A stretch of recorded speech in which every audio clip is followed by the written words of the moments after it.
indarkeriaren arkako eguna. Urtero bezala, kalera atera gara emakume izate utzagatik. Egunero pairatzen dugun indarkeriak salatzeko asmoz. Aurten, ofizialki 5 emakume erail dituzte Euskal Herrian. Eta gure etxeetan zein kaleetan pairatu dugun violentziak ere nabarmen gora egin du. Bestalde, ezin dugu ahaztu LGTBIQ+ kolektiboaren kontrako eraso eta gorroto diskurtsoa. Noiz arte jasan beharko ditugu honelako bazterketak? Jendarte hau jasangaitza da emakume eta genero disidente ontzat.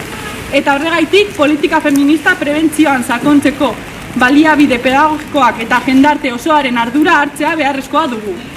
Indarkeria matxistari gabe bizitzea gure eskubidea da, eta horretarako ezinbestekoa da erakunde konprometituak izatea.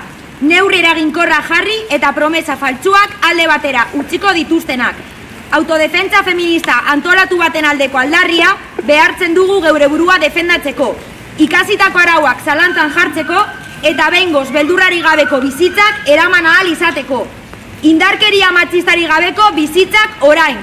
Euskal Herri feminista, antikapitalista eta antirrazista eraiki dezagun. Gora borroka feminista! Gora!